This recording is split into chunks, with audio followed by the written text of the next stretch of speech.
Pengashe, shikojmë që nuk është vetëm sheshi Tiranës, ku ti je pjesëmarrës, po edhe në sheshat ndërkombëtare. Rasti fundit në Padova? Do ikë edhe në Pisa në datën 5. Kam prerë biletën. Po më presim, kam pritur shumë mirë. Motrat e vlezërit tanë bashkon basi tanë jashtë. Kjo tregon që kam bërë një punë shumë të mirë me podcastin që kam prekur diasporën. Dhe u prega faktikisht se nuk e prisja në botë që të mbrohërisin emrin duke më pritur në temperatura 40 grada, kupton? Edhe është gjë shumë e mirë domethënë kur e mendoj, për veten time, të paktën. Edhe aty shqiptarët kishin të njëjtat kërkesa? Po. Po, Ka një diferencë? ndryshe nga këtu që e përzien çorbën Rama, pra të besosh që Rama po përkujdeset për protestën që të gjej agjentët e huaj, agjentët e Berishës, agjentët e X-it, edhe sikur të presësh që të ngjisi, nuk e di domethënë, të fluturoj lopa. Pa shka se ofendojmë lopën nëse e krahasojmë me Ramën. Po ke folur për disa montazhe, pjesë ku shikohen edhe pamjet e tua me shumë, le të themi, aktorë politikës shqiptare që i përkasin dhe pozitës dhe opozitës. Domethënë, pse ka arritur kryeministri i vendit deri në momentin që të filloj montazhin? Ai ka arritur deri aty për intimidim, sepse ai e ka kuptuar psikologjinë time që unë nuk e kam frikë fare, unë nuk e njoh frikën, vetëm frikën ndaj Zotit, po bëra gabime. Po çfarë, pse duhet të kesh frikë në fund të fundit? Montazhi ku konsiston? Të hedhë poshtë figurën tënde? Ai do të më përbaltosi. Mua mi ka treguar mi keshën e përbashkët edhe nenet, të cilat e preken ligjërisht të lloj gjë, dhe unë do t'i hedh në gjyq. Po ta hedhësh në gjyq kryeministrin? Absolutisht, gjithë bastardët e ushtrisë, kupton? Për denigrim imazhi, sepse kisha dhe unë mundësi që ta denigroja një imazh në familje, të grujat, të djali. Kisha mundësi dhe unë nuk e bëra sepse jo për Ramën. Se ti e ke thënë publikisht që nuk merresh me asnjëherë me familje. Pikërisht. Unë e bëj për veten time se nuk prek familjet, ne jemi në një luftë politike. A kam neveri për atë person patjetër, a do doja të shikoja të në gjëne më të keqe, absolutisht e luz veten çdo ditë. Por që pa të keqen e familjes ti. Ndërkohë që ky e harron domethënë që unë nuk jam politikan, nuk po kërkoj vota akoma, unë do t'i kërkoj vota dhe ka për ta thyer me vota këtë bastardin. Por ai duhet të kuptoj që unë kam edhe nënë, kam edhe bab, kam edhe vlla.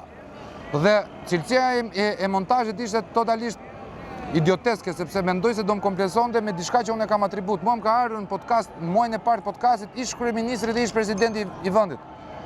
Pak rëndësi ka kush është Sali Berisha gjitha. Nuk e ka bëu asnjë lloj njeriu Sali Berishës atë që i kam bërë unë në tavolinë.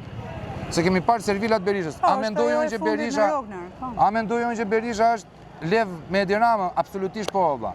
A mendoj unë se ata e kanë të lidhura ato micelat si kërpudha po se bizneset i bëjnë bashkë. Se në datën 12 maj, ti e di shumë mirë, në 12 maj të 2025 Shpend Gashi ka deklaruar unë shkputem në mënyrë absolute nga Sali Berisha dhe nga Partia Demokratike. Tani, sa veta kemi ftuar neve tek emisioni që kemi pasur bashkë? Pa fund. A kemi ftuar të majtë djatë të qendrës? A e kemi shkëmbyer kontaktet? A kemi pi një kafe? A kemi ngrënë një drekë me ata? Në fundit kjo është puna jonë. Çfarë do të thotë kjo? Nëse ti nesër kandidonte Partia Socialiste, unë ty do të përçudnoj dhe s'do të flas në rrugë?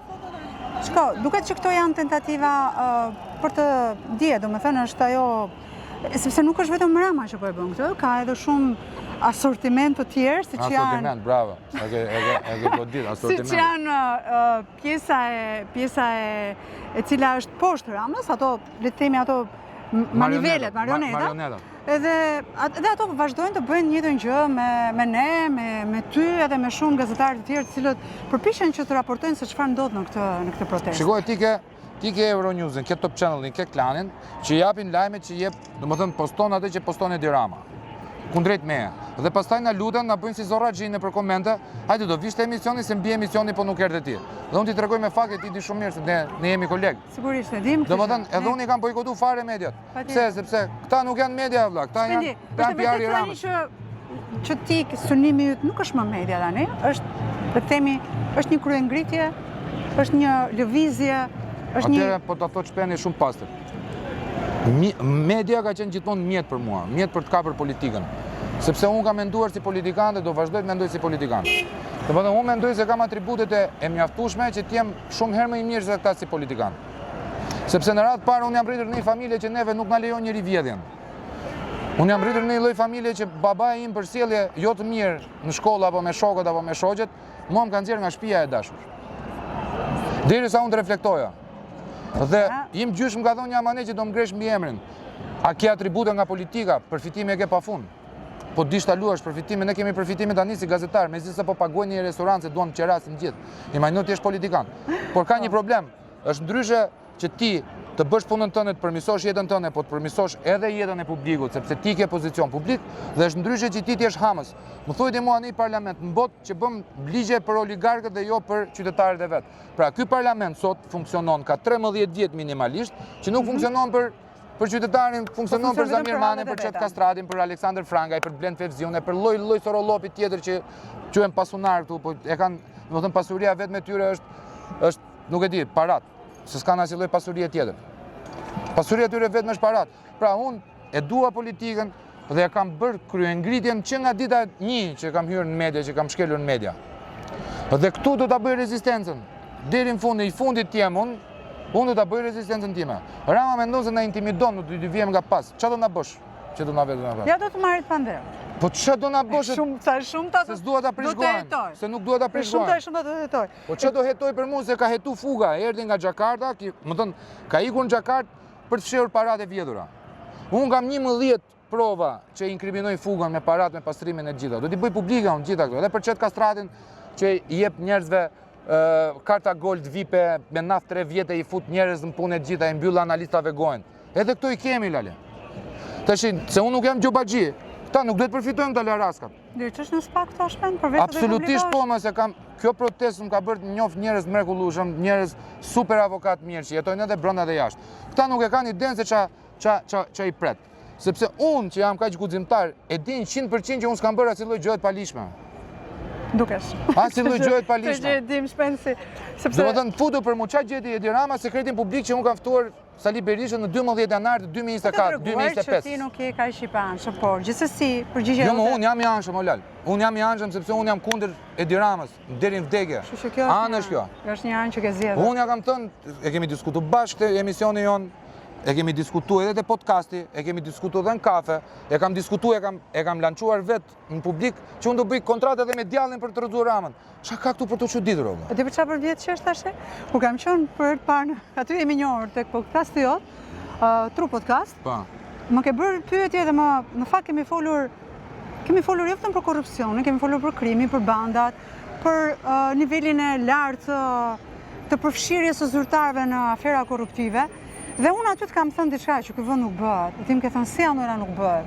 Dhe sot ti je këtu për treguar që ky vend bëhet, dhe jam unë që të pyes ty se si do bëhet ky vend shpende. Ky vend e dashur bëhet me njerëz të cilët kanë integritet që janë pafund. Nuk është Tauland Balla, Edi Rama, Sali Berisha, Flamur Noga apo ndonjë sorollop tjetër që janë këtu dhe nuk kanë se me çfarë zvendçojnë këta. Këtu nuk e di edhe pastrusja mund të jetë më e mirë se sa Edi Rama, me gjithë respektin që u kam unë për sanitarët. Edhe ajo mund të ketë, ajo ka më shumë dinjitet se sa Edi Rama. Edi Rama ka qenë një hajdut ikonash, u bë hajdut me PhD, hajdut me çizme. Sot janë shitur toka në Kashar, 86 hektar në Kashar, falur, jo shitur, se shitur hajde de, falur. Kush çeka ky më vllai? Kush ja ka lënë? Baba ja ka lënë Shqipërinë këtë? Tani ne historinë e dim shumë mirë, jemi të vetëdijshëm se kush e solli, si e solli, pse e promovoi, pse e mëroi aty dhe çfarë fati pati ai më pas. Por 3 korrik dhe 5 korrik, çfarë do ndodh? Shikoj, në 5 korrik unë do jem në Piza. Do bëhet një tubim shumë i madh, po do jetë një tubim shumë i madh në funksion protestës për të mbajtur kontakte me diasporën. Në datën 4 korrik do jetë një protestë madhështore. Do na duhet si pasojë e mospasjes së eksperiencës me këto lloj organizimesh, se ky lloj organizimi mund të ketë shumë defekte, po ka shumë dashuri brenda. Jo, e shoh, zemrën e ka. Ka shumë dashuri brenda. A ka pa kënaqësi? Po, më ka pa kënaqësi sepse frym veshje gjitha me radhë. Domethënë, kjo gjë po mos ishte suksesshme, nuk do merri ky nuk e di ky krimbi, nuk do merret na bënte agjente stëragent neve. Erdhi eurodeputeti i Gjermanisë dhe i tha, zotritha, shqiptarët janë për MBE, qeveria nuk është për MBE. Erdhi një eurodeputet i tha do përfundosh si Ceaușescu. A është dënim me vdekje kjo fjalë ti? Të krahasosh kryeministrin me Ceaușescun? Shikoj, jo nuk është dënim me vdekje kjo. Kjo është më keq, kjo është asgjësim. Se, shikoj, unë kam përshtypjen se ky është aq satanik edhe aq i ndyrë sa edhe Xhebraili, le ta quajmë në kontekst religjoz, do kishte ndot ta prekte me dorë, ta merrte shpirtin e këtij, se është i krimbur. Po shpend, europianët e kanë lëshuar. Flitet që edhe amerikanët e kanë lëshuar. Turqia ka lëshuar. Turqia ka lëshuar. Ti kupton që ky thot Irani se nuk thot do Turqia, se nuk është aq trim? Po pse ne e kanë lënë më? E thot Irani sepse nuk thot do Turqia. Okej. Dhe ajo që neve kemi parë në Kesnet që vajti mbajti fjalim, ai fjalimi atij është varrëmisi i këtij. Sepse ky ka dhënë një kontratë dhe ata nuk ta lënë pa ta marrë atë dhe do ta zgjesojnë dhe ky nuk e di fare se çfarë do t'i ndodhi me jetën e vet. Kupton? Ky është i friksuar, më është krim. Ky ka bandat kundër. Domethënë thot ky takon Xhinxhoni Shpendin, ndërkohë që ky ka pritur me Gonigalin në zyrë edhe kartelin e Sinaloas. Po. Shpend Gashi mund të ftoj këtë doj Rama në podcastin e vet, të takoj këtë doj qefi se unë jam person civil. Unë shkoj dhe në burg, se më kam shok që janë në burg. Qa do të thot kjo? Jam i inkriminuar me burg. Ky është njeriu që më përgjegjësi publike. Ky nuk ka lënë, se të thuash e takoj për foto, ta justifikoj vlla. Siç kam justifikuar Olci Ramën me Xibrakën që thash, nuk mund të jetë, po të ishe vllai im kryeminist do ishte drog dealer, vllai i kryeminist do ishte drog dealer. Se dalin një xhiro në bulevard mbledh 5.000 euro, 5 milion euro. Unë jam i drejtë në këtë, ky nuk është i drejtë, sepse ky nuk e njeh drejtësinë, ky është krim. Është sharlatan më vlla, është fryrë nga imazhi kot. Mendon që do të ketë sape edhe me drejtësinë kryeministri. Jo vetëm kryeministri, sepse ne dim shumë mirë që një pjesë e mirë e kabinetit të tij ka Respekta. Po. Ka ende procese të hapura në SPAK. Ka në SPAK, por Edi Rama po djeg gjithë Shqipërinë për Belindën. Dhe jo nga dashuria për Belindën, po nga që e ka kapur prej hallatesh Belinda. E fundos. Ka që fort është Belinda? Nuk është e fort, është ky i dobët. Është ky i dobët. Sepse ky është mashtrues patologjik, ky ulet me lloj-lloj bande, domethënë ky është kail të bëhet dashnori atyre, ja u futi këmbët, vetëm për të marrë votat. Dhe pastaj nuk e përballon dot faktin që ata përplasen me njëri tjetrin, se i ka premtuar të gjithëve të njëjtën gjë. Po ky harron diçka që mafia mund të jetë e keqe apo e mirë, pak rëndësi ka. Mafia nuk është jo inteligjente. Mafia ka rregulla. Dhe ata e kuptojnë shumë mirë se kush është Tommaso Buscetta.